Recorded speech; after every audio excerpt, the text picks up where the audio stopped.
Film diawali dengan menampilkan seorang wanita bernama Sadie. Dirinya tengah bermain-main di taman yang penuh dengan bunga. Tiba-tiba terlihat seorang pria asing yang memperhatikannya. Pria itu tampaknya memiliki niat jahat kepada Sadie. Bisa dilihat dari gerak-gerik dan tingkah anehnya.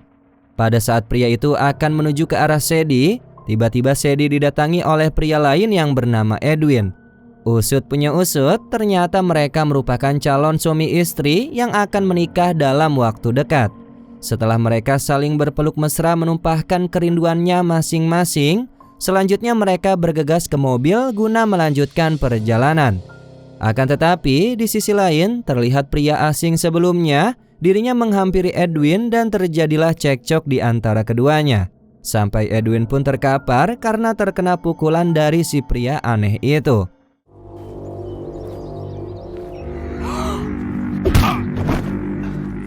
Sadie pun keluar dari dalam mobil dan berusaha untuk melindungi Edwin. Akan tetapi justru Sadie adalah incaran dari pria aneh itu. Tapi beruntungnya tidak jauh dari sana terdengar suara sirene polisi. Alhasil pria aneh itu tidak bisa berbuat jahat kepada Edwin dan Sadie. I'm a forgiving kind of guy. Now get out of here before I lose my good.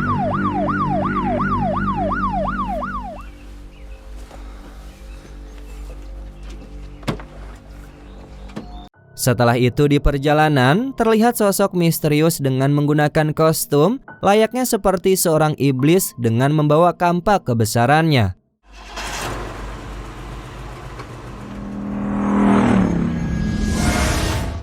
Singkat cerita, Edwin dan Sadie kini sudah menikah. Kemudian mereka memutuskan untuk berbulan madu di sebuah motel. Ketika Sadie sedang bersiap-siap untuk menggunakan baju dinasnya, Edwin pun memilih untuk keluar dari dalam kamar. Kemudian pada saat Sadie telah selesai merias diri, Sadie pun melihat sosok yang dia pikir itu adalah Edwin tengah tidur di bawah selimut. Sontak Sadie langsung menghampirinya dan seketika Sadie dibuat terkejut karena sosok itu bukanlah Edwin suaminya, melainkan pria asing dengan kumis tebal dan tampak menyeramkan. Ternyata pria itu tidak sendirian, melainkan dirinya membawa segerombolan gengnya, yang dimana terdapat pria aneh yang sebelumnya bertemu dengan Sadie dan Edwin.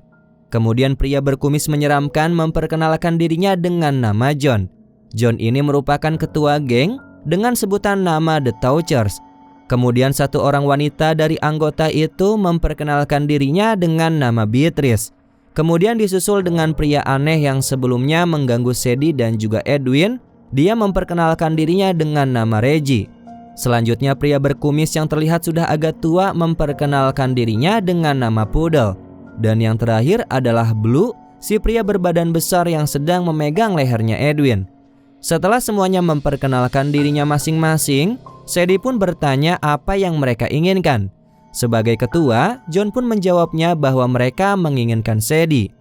Kemudian John menjadi marah kepada Blue karena sudah memotong pembicaraannya dengan Sadie. Yang pada akhirnya Blue diberikan hukuman beberapa pukulan oleh John. Edwin yang terlepas dari jeratan tangan Blue sesegera mungkin untuk melarikan diri. Tapi sayangnya Poodle sudah terlebih dahulu menangkapnya kembali dengan menyodorkan sebuah pisau tepat ke arah wajahnya Edwin.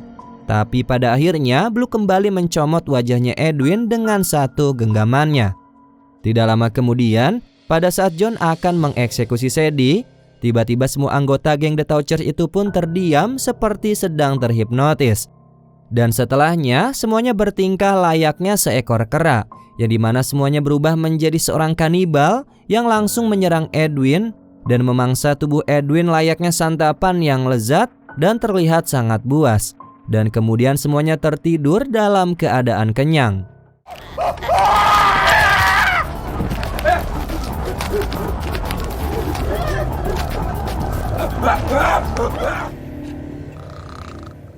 Keesokan harinya, semua terbangun dari tidur dan mereka merasa mual, pusing karena mereka sadar bahwa mereka sudah kerasukan, sampai menyebabkan mereka menyantap tubuhnya Edwin sampai habis. Kemudian semuanya pergi meninggalkan kamar itu, yang dimana kini hanya Sadie seorang diri. Tidak lama kemudian, Sadie juga segera pergi dari motel tersebut. Dia berlari menuju ke rumahnya dan berteriak memanggil ayahnya ketika baru sampai di rumahnya itu. Sedi pun menceritakan semuanya kepada sang ayah dan sang ayah memerintahkan Sedi untuk melaporkan peristiwa tersebut kepada pihak kepolisian. Dan pada saat Sedi akan bersiap-siap, tiba-tiba sang ayah menghampiri Sedi secara diam-diam di dalam kamar mandinya yang pada akhirnya terjadilah adegan mengerikan. Pada saat kejadian, kakak laki-lakinya Sedi datang dan memergoki aksi bejat ayahnya kepada Sedi. Sang kakak pun dengan berani menghentikan aksi bejat ayahnya itu. Sampai perkelahian di antara anak laki-laki dan ayah pun tidak dapat dihindarkan. Sang anak mencoba untuk membujuk ayahnya agar berdamai dan menyudahi perkelahian tersebut karena dia tidak ingin menyakiti sang ayah. Akan tetapi sang ayah justru mengajak anak laki-lakinya ini untuk melakukan aksi bejat kepada Sedi.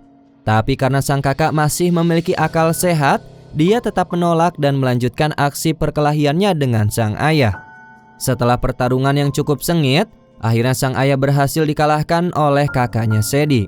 Tapi tiba-tiba sang kakak berubah seperti sedang kerasukan, yang dimana dirinya menyantap habis tubuh ayahnya yang telah tewas, kemudian meniduri adiknya sendiri.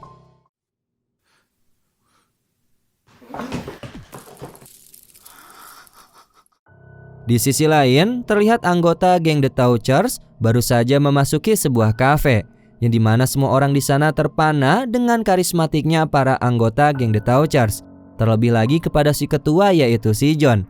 Di tempat itu, pesona John berhasil mengalihkan perhatian para wanita yang ada di sana. Dirinya menari bersama dengan para wanita itu. Setelah cukup lama menari, John pun didatangi oleh para anggota gengnya yang ikut menari. Sampai suatu ketika, Reggie menghancurkan moodnya dan langsung diserang habis-habisan oleh John yang masih tengah asik menari.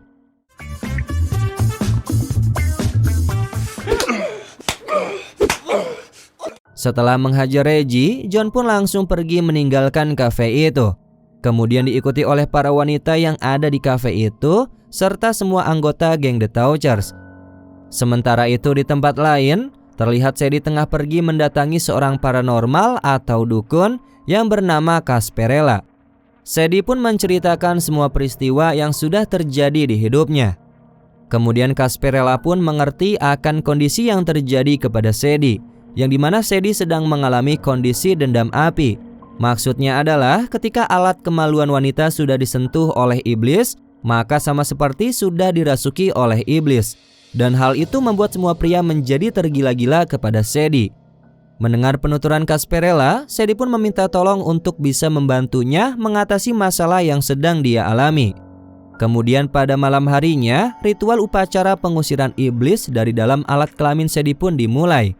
Ritual pun berjalan dengan dimulai oleh Casperella yang menari-nari di depan Sedi yang tengah terbaring.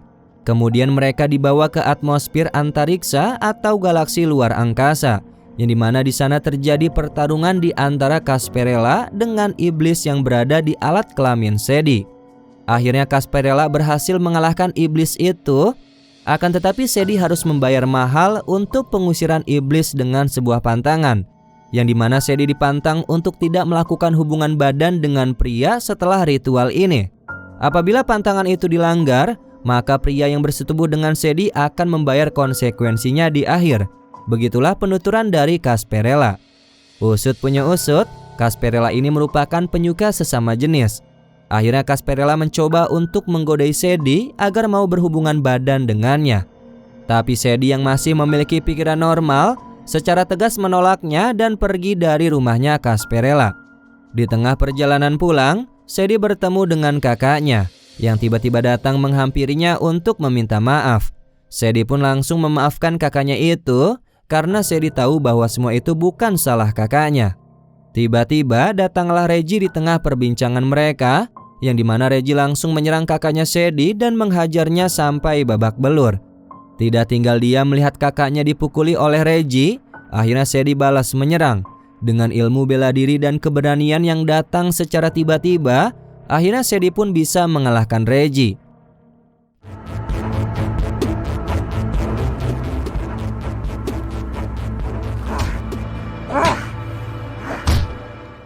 Sedi yang menyadari bahwa jikalau dia berhubungan badan dengan laki-laki, maka laki-laki itu akan menanggung akibatnya. Dan pada akhirnya Sedi pun melakukan hal tersebut guna menyakiti si Reggie. Akhirnya Reggie pun tewas di tangannya Sadie.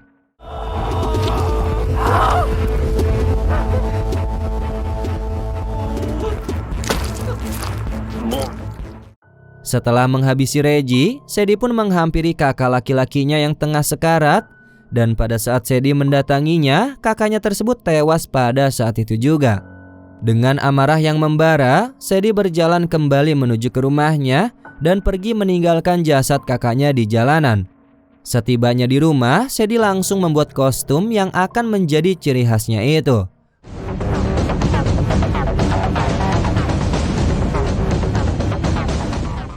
Singkat cerita, keesokan harinya terlihat Sadie pergi mengunjungi kafe yang menjadi tempat tongkrongan geng The Touchers. Semua wanita di sana langsung pergi berhamburan pada saat melihat Sadie datang. Ternyata semuanya ketakutan dengan penampilan Sadie yang memakai riasan wajah seperti ala Joker. Dan benar saja, di kafe itu Sadie berhasil menemukan keberadaannya geng The Touchers. Akan tetapi si ketua, yaitu si John, tidak terlihat ada di sana. Dengan santainya, Sadie pun menghabisi satu persatu dari para anggota geng The Touchers. Pertama, Sadie bertarung dengan Poodle seorang diri, karena si Beatrice sudah tidak sadarkan diri terlebih dahulu setelah sempat terkena pukulan dari Sadie. Sementara itu si Blue justru terlihat asik sendiri dan masih fokus dengan mengerjakan teka-teki kuis dari permainan. Dan kemudian setelah Sadie berhasil menghabisi si Poodle, Sadie pun berlanjut bertarung dengan Blue. Di sini, Sadie sempat kewalahan untuk menghabisi Blue, karena Blue disinyalir memiliki kekuatan bertarung yang lebih kuat dari yang lain. Dan hal itu membuat Sadie sedikit kewalahan untuk mengalahkannya. Tapi karena Sadie teringat dengan ucapan Casperella, akhirnya Sadie membuat sebuah taktik untuk mengelabui si Blue dengan menggodainya. Yang pada akhirnya, Blue berhasil dikalahkan oleh Sadie. So sexy.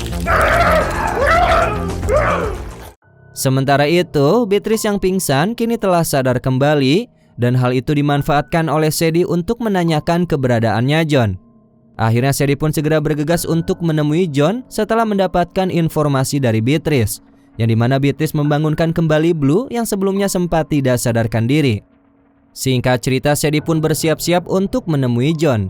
Sadie terlihat merubah penampilannya menjadi wanita anggun yang di dalam tubuhnya tersimpan begitu banyak senjata api dan senjata tajam. Kemudian kita kembali lagi dengan Blue dan Beatrice yang tengah berada di dalam perjalanan, yang dimana Blue terlihat mengalami gangguan di saluran pembuangan kotorannya, dan hal itu membuat Blue mengalami kekacauan karena kotorannya menyembur ke berbagai sudut. Pull over. Ooh, your shit's coming. Selanjutnya kita dibawa ke John, yang dimana dirinya mendapatkan sebuah laporan berita dari salah satu anak buahnya yang lain. Berita itu berisikan informasi mengenai seluruh anggota gengnya sudah tewas. Sontak John terkejut dan menjadi lemas. John pun bertanya-tanya kenapa dan mengapa semua ini bisa terjadi. Mengetahui bahwa dirinya akan menjadi target dari Sadie selanjutnya, maka John pun memerintahkan kepada anak buahnya untuk mengerahkan semua anggota gengnya agar bersiap-siap menyambut kedatangan Sadie yang akan menyerangnya. Singkat cerita, Sadie pun tiba di markas besar geng The Touchers. Sebagai permulaan, Sadie pun menembakkan senjata api ke atas awan dan kemudian masuk ke dalam ruangan markas besar The Touchers. Dan aksi keren pun ditampilkan di film ini, ya walaupun dari awal adegannya seperti bukan film horor melainkan film komedi.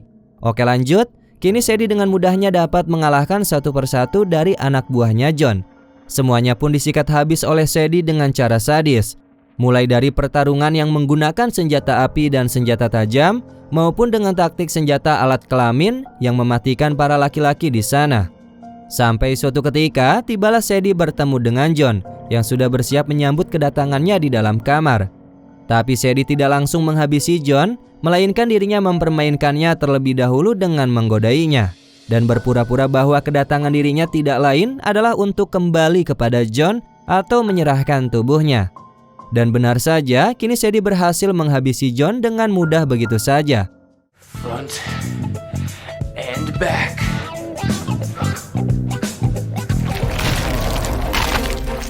Setelahnya, Sadie pun bergegas pergi menuju gereja. Akan tetapi dirinya dihalang oleh seorang pendeta yang mengetahui semua yang terjadi kepada Sadie.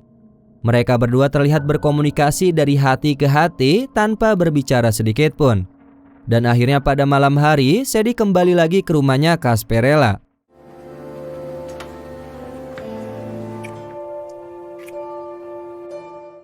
Dan kemudian film ini pun selesai. Oke Sobat Santuy, itulah alur cerita film dengan judul She Kills yang dirilis pada tahun 2016. Ya, jadi bisa kita ambil kesimpulan dari film ini, si Sadie dia seperti menerima kutukan. Yang dimana kutukan itu jika ada seseorang yang memantap-mantapinya, maka orang itu akan menanggung resikonya atau bahkan mati secara perlahan. Ya mungkin itu saja yang bisa gue sampaikan. Mohon maaf apabila ada kesalahan kata maupun isi video. Warung Santuy pamit dan jangan lupa untuk tetap santuy.